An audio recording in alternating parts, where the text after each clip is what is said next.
Welcome to bright coaching centre. TNUSRB SI prepare பண்றவங்களுக்கு நம்ம previous year question paper analysis பண்றோம். ஓகேவா? இப்போ நம்ம பார்க்க போறது 2022 ஒரிஜினல் கொஸ்டின் பேப்பரை எங்க இருந்து கேட்டிருக்காங்க, சயின்ஸ்ல எத்தனை கொஸ்டின், சோசியல் எத்தனை கொஸ்டின் கேட்டிருக்காங்க, ஜிகே எத்தனை கொஸ்டின் கேட்டிருக்காங்க நம்ம பாக்குறோம். ஆல்ரெடி 2023 கொஸ்டின் பேப்பர் அனாலிசிஸ் எல்லாம் போட்டாச்சு. நான் உங்களுக்கு பிளே ஸ்டோர்ல பிளேலிஸ்ட்ல நான் கீழே உங்களுக்கு போட்டிருக்கேன், நீங்க அதை செக் பண்ணிக்கோங்க. ஓகேவா? சரி, இப்போ நம்ம பார்க்க போறது 2022 கொஸ்டின் பேப்பர் அனாலிசிஸ். இப்ப நம்மளுக்கு டோட்டலா எத்தனை கொஸ்டின் பாத்தீங்கன்னா, ஜிகேல மட்டும் எத்தனை கொஸ்டின் பாத்தீங்கன்னா 80 கொஸ்டின். அந்த 80 கொஸ்டின்ல எப்படி பிரிச்சு இருந்திருக்காங்க அப்படின்னு பாத்தீங்கன்னா, சோசியல் சயின்ஸ்ல இருந்து மட்டும் 35 கொஸ்டின் கேட்டு இருந்திருக்காங்க. ஓகேவா? சோசியல் சயின்ஸ்ல. அடுத்து சயின்ஸ்ல இருந்து எத்தனை கொஸ்டின் கேட்டு இருந்திருக்காங்கன்னா 30 கொஸ்டின் கேட்டு இருந்திருக்காங்க. டோட்டலா கூட்டினீங்க அப்படின்னா 65 தான் வரும். ஆனா நமக்கு டோட்டலா எவ்வளவு 80 கொஸ்டின் இருக்கு. 15 கொஸ்டின் அப்ப எங்க இருந்து கேட்டு இருந்திருக்காங்க அப்படின்னா, கரண்ட் அஃபேர்ஸ்ல இருந்தும் ஸ்டாட்டிக் ஜிகே, பொதுவா மாறாம இருக்க ஒரு சில ஜிகே அதுல இருந்தும் கேட்டு இருந்திருக்காங்க, பொது அறிவுல இருந்து. ஓகேவா? 15 கொஸ்டின். இப்ப நம்ம இன்னைக்கு பார்க்க போறது என்ன அப்படின்னு பாத்தீங்கன்னா, இதுல சயின்ஸோட கொஸ்டின் பேப்பர் தான் இன்னைக்கு நம்ம பார்க்க போறது. சயின்ஸ்லயும் பர்டிகுலரா பிசிக்ஸ் பார்க்க போறோம். ஓகேவா? பிசிக்ஸ்ல மொத்தம் எத்தனை கேள்வி கேட்டு இருந்திருக்காங்க அப்படின்னு பாத்தீங்கன்னா 11 கேள்வி கேட்டு இருந்திருக்காங்க. அதுல எந்தெந்த ஸ்டாண்டர்ட்ல இருந்து கேட்டு இருந்திருக்காங்கன்னு பாருங்க. இதே டேபிள ஒவ்வொரு வருஷத்துக்கும் போட்டு லாஸ்ட் 5 வருஷத்தோட எஸ்ஐ கொஸ்டின் எந்தெந்த ஸ்டாண்டர்ட்ல அதிகமா கேட்டிருக்காங்கன்னு பாத்தீங்கன்னா அதுல நீங்க ப்ரிப்பேர் பண்ணா ஸ்டார்ட் பண்ணிடலாம். ஓகேவா? சரி, ஃபர்ஸ்ட் பாருங்க. மொத்தமா டோட்டலா 11 கேள்வி கேட்டிருக்காங்க பிசிக்ஸ்ல 2022ல. அதுல 7th இருந்து 2 question, 8th 4, 9th 4. 8th 9th தான் அதிகமா இம்பார்ட்டன்ஸ் கொடுத்திருக்காங்க பிசிக்ஸ் இயற்பியலுக்கு. ஓகேவா? 10th இருந்து ஒரு கொஸ்டின் தான் கேட்டிருக்காங்க. ஒரு சில கேள்வி எல்லாம் பாத்தீங்கன்னா ஜியோகிராஃபி எல்லாம் பாத்தீங்கன்னா 10th தான் அதிகமா இம்பார்ட்டன்ஸ் கொடுப்பாங்க. ஆனா இங்க பிசிக்ஸ்க்கு 10th இம்பார்ட்டன்ஸ் கொடுக்கல. எங்க கொடுத்துருக்காங்கன்னா 8th 9th கொடுத்துருக்காங்க. போன வருஷமும் அதே மாதிரி தான் கொடுத்துருக்காங்க. அதனால 8th 9th கொஞ்சம் நல்லா ப்ரிப்பேர் பண்ணிக்கோங்க. ஓகேவா? சரி, எங்க இருக்கு அப்படின்றத நம்ம சோர்ஸ் சொல்றேன், அப்படியே பாத்துக்கோங்க. இதுல இந்த 11 கொஸ்டின்ல பாக்ஸ் கொஸ்டின் மட்டும் எத்தனை அப்படின்னு பாத்தீங்கன்னா 3 கொஸ்டின் பாக்ஸ் கொஸ்டின் மட்டுமே கேக்குறாங்க.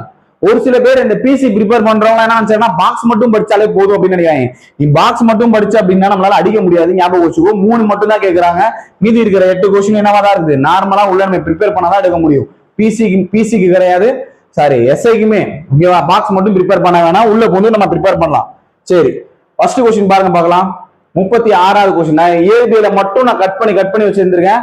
அதனால நம்பர் வந்து கரெக்டா வராது, ரேண்டமா மாறி வரும். ஓகேவா? சரி, ஃபர்ஸ்ட் கொஸ்டின். வெள்ளை ஒளி ஒரு ஊடகத்தினுள் செல்லும் போது எந்த நிறம் அதிவேகத்தில் செல்லும்? அதாவது ஒயிட்டா, நார்மலா பார்க்கும்போது ஒயிட்டா இருக்கும். எந்த இது வந்து அதிகமான இதுல அலைநீளத்துல செல்லும் அப்படின்னு சொல்றாங்க. ஓகேவா? வெள்ளை ஒளி ஒரு ஊடகத்தினுள் செல்லும் போது நார்மலா நம்மளுக்கு ஒயிட்ல தான் இருக்கும். ஓகேவா?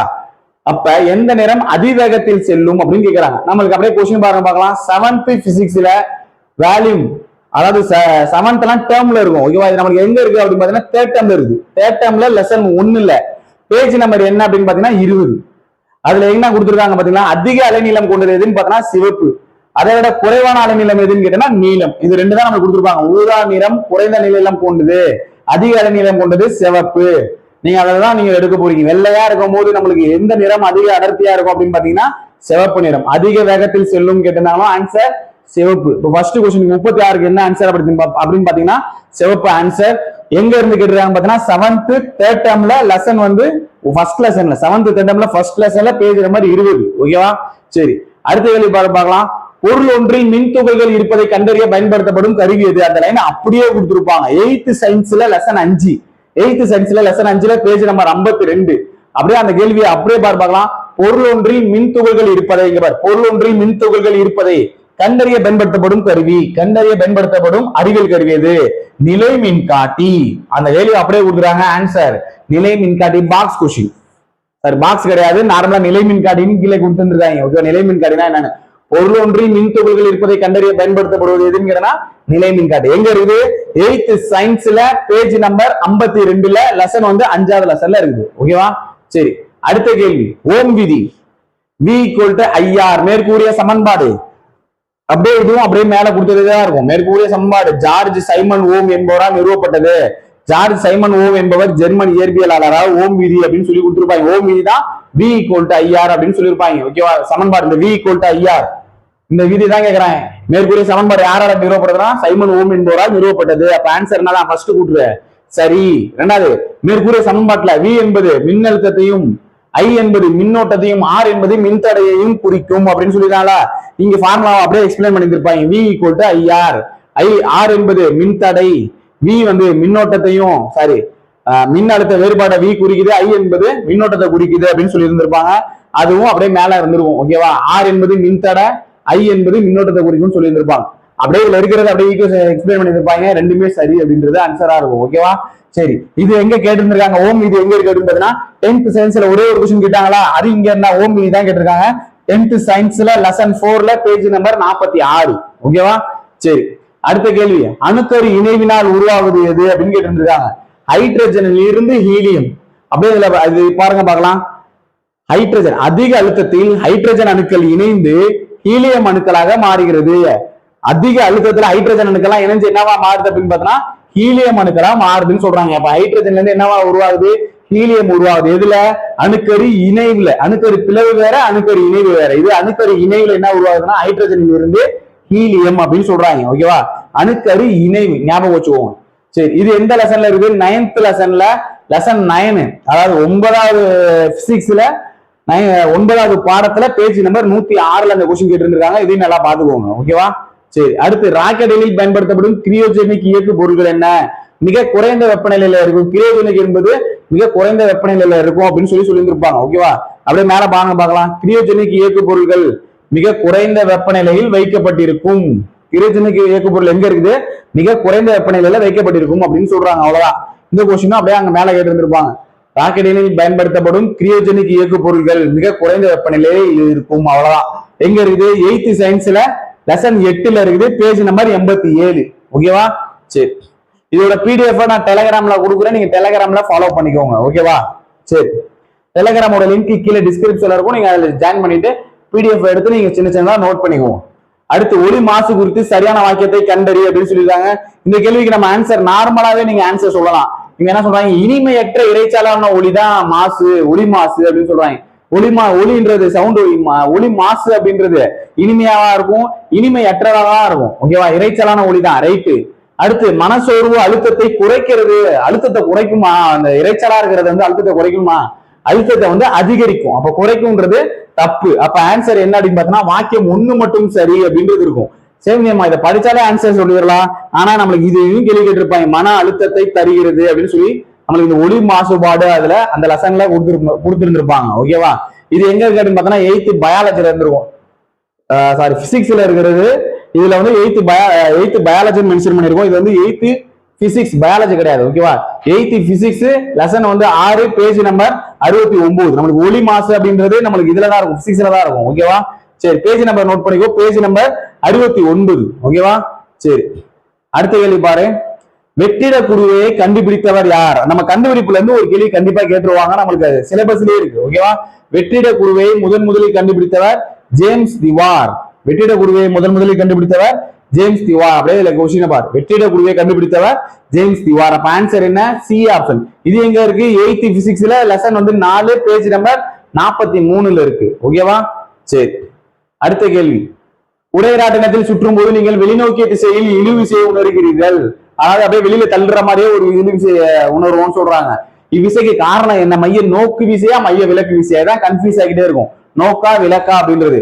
குடைராட்டினம்ன்றது மைய விலக்கு விசை. ஓகேவா? குடைராட்டினம்ன்றது மைய விலக்கு விசை. அப்படியே ஒரு பாக்ஸ் கொஸ்டின்ல கொடுத்துருப்பாங்க, அப்படியே நம்ம பார்க்கலாம். பொழுதுபோக்கு பூங்காவில் குடைராட்டினத்தில் சுற்றும் பொழுது நீங்கள் எந்த மாதிரியான விசை உணர்வீர்கள் கீழே கொடுத்துருப்பாங்க. கடைசியா சொல்லிடுறாங்க பாருங்க, இது மைய விலக்கு விசையினால் ஏற்படுகிறது. குடைராட்டினத்துல இருக்கிறது மைய விலக்கு விசைக்கு எடுத்துக்காட்டு. ஓகேவா? குடைராட்டனம், துணி துவைக்கும் எந்திரம், அப்புறமேட்டு தயிர் கரையுதல், இதெல்லாம் எதுக்கு எடுத்துக்காட்டு அப்படின்னு பார்த்தோம்னா மைய விலக்கு விசைக்கு எடுத்துக்காட்டு. சரி, இது பாக்ஸ்ல கொடுத்துருக்காங்க.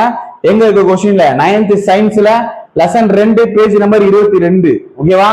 சரி, அடுத்து ஒரு பொறுத்துக கொஸ்டின். வளிமண்டல அழுத்தத்தை தேர்ந்தெடுக்க அப்படின்னு சொல்லிட்டு ஒரு பொறுத்துக கொஸ்டின், அதை அப்படியே பாக்ஸ்ல கொடுத்துருப்பாங்க. என்னென்னலாம் கேட்கிறாங்க அப்படின்னு பாரு. வளிமண்டல அழுத்தம், அழுத்தத்தின் அலகு பாஸ்கல். ஓகேவா? அழுத்தத்தின் அலகு பாஸ்கல். விசையின் அலகு நியூட்டன். அடுத்து நிறை வந்து கிலோகிராம் சொல்லியிருப்பாங்க. அடர்த்தி வந்து கிலோகிராம் பை மீட்டர். எங்க இருக்குன்றது பார்க்கலாமா? அப்படியே இங்க பாரு பார்க்கலாம். அழுத்தம் என்னன்னு சொல்லியிருந்தேன், பாஸ்கல் சொல்லியிருந்தா இங்க இருக்கு பாரு, பாஸ்கல். அதாவது நியூட்டன் பை மீட்டர் ஸ்கொயர்ன்றதுனா இல்லைன்னா பாஸ்கல் அப்படின்னு சொல்லுவாங்க. அழுத்தத்தின் அலகு பாஸ்கல். ஓகேவா? அடுத்து விசை என்னன்னு சொல்லியிருந்தேன், நியூட்டன் சொல்லியிருந்தா அப்படியே இந்த இடத்துல பாரு பார்க்கலாம். நியூட்டன் அப்படின்னு இருக்குதா? அவ்வளவுதான். விசைனா நியூட்டன், அழுத்தம்னா பாஸ்கல். அடர்த்தி அப்படிங்கிறது என்னன்னு சொல்லியிருந்தேன், கிலோகிராம் பை மீட்டர் கியூப். அடர்த்தின்றது கிலோகிராம் பை மீட்டர் கியூப். இதுதான் பருமன் சொல்லி இருப்பாங்க. இங்க மீட்டர் கியூப் இருக்கு. நிறைன்றது கிலோகிராம். அவ்வளவுதான். அதைதான் நம்ம இங்க பொறுத்துகளை பார்த்துட்டோம். அழுத்தம்ன்றது பாஸ்கல், விசைன்றது நியூட்டன். அப்ப BA அப்படின்னு ஸ்டார்ட் ஆகிற ஆன்சர் என்ன அப்படின்னு பார்த்தோம்னா பி ஆப்ஷன். ஓகேவா? ஃபர்ஸ்ட்டுக்கு பி, ரெண்டாவதுக்கு ஏ. அப்ப ஆன்சர் பி ஆப்ஷன் நீங்க போடலாம். இது எங்க இருந்திருக்குது அப்படின்னு பார்த்தோம்னா 9th சயின்ஸ்ல லெசன் 1லயே இருந்திருக்கு. Page number 2. ஓகேவா? 9th லெசன்ல பேஜ் நம்பர் 2 லெசன் 1 ஃபர்ஸ்ட் லெசன்லயே கொஸ்டின் கொடுத்துருக்காங்க. ஒரு பாக்ஸ் கொஸ்டின் படிச்சிருந்தீங்க அப்படின்னா நீங்க ஆன்சர் போட்டுடலாம். ஓகேவா? சரி, அடுத்து ஒளியின் செறிவினானது எந்த அலகால் அளவிடப்படுகிறது? ஒளிச்செறிவு எந்த அலகால் அளவிடப்படுகிறது? பாருங்க, ஒளியின் செறிவானது டெசிபல் என்ற அலகால் அளவிடப்படுகிறது. ஒளிச்செறிவு டெசிபல் என்ற அலகால் அளவிடப்படுகிறது. பேஜ் நம்பர் 95 லெசன் 8 9th சயின்ஸ்ல பேஜ் நம்பர் 95 லெசன் 8வது கொஸ்டின்ல இருக்குது. ஓகேவா? டெசிபல் என்ற அலகால் அளவிடப்படுகிறது. அடுத்து நீரின் கொதிநிலை 100 டிகிரி செல்சியஸ் எதற்கு சமம்? அவங்க செல்சியஸ்ல கொடுத்துட்டான். நார்மலாவே நீரோட கொதிநிலை எவ்வளவு அப்படின்னு பார்த்தோம்னா 100 டிகிரி செல்சியஸ். அதை செல்சியஸ்ல கொடுத்துட்டு இதுக்கு சமமானது எது அப்படின்னு கேக்குறாங்க. அதுவும் ஒரு பாக்ஸ் கொஸ்டின்ல இருக்கும். இது எங்க இருக்கு அப்படின்னு பாத்தீங்க 7th சயின்ஸ்ல வால்யூம் 2ல லெசன் 1. ஓகேவா? பேஜ் நம்பர் 9ல இருக்குது. நீங்க இதுலயும் பாருங்க, செல்சியஸ் அளவீடு, ஃபாரன்ஹீட் அளவீடு, கெல்வின் அளவீடு. செல்சியஸ்ல நீரின் கொதிநிலை எவ்வளவு அப்படின்னு பார்த்தோம்னா 100 டிகிரி செல்சியஸ். அத ஃபாரன்ஹீட்ல என்னன்னு சொல்றாங்க? 212 அப்படின்னு சொல்றாங்க. ஓகேவா? அப்ப ஃபாரன்ஹீட்ல 100 டிகிரி செல்சியஸ்ங்கிறது எதுக்கு சமம்? 212 ஃபாரன்ஹீட்டுக்கு சமம். அவ்வளவுதான். ஓகேவா? இதுல நம்ம 11 கொஸ்டின் பார்த்தாச்சு. இப்ப நம்ம சயின்ஸ் பிசிக்ஸ்ல மொத்தம் சயின்ஸ்ல பாத்தீங்கன்னா 30 கொஸ்டின் கேட்டிருப்பாங்க. அதுல இயற்பியல் பாத்தீங்கன்னா 11 கொஸ்டின் கேட்டிருக்காங்க. அதிகமா எந்த கொஸ்டின் கேட்டிருக்காங்க?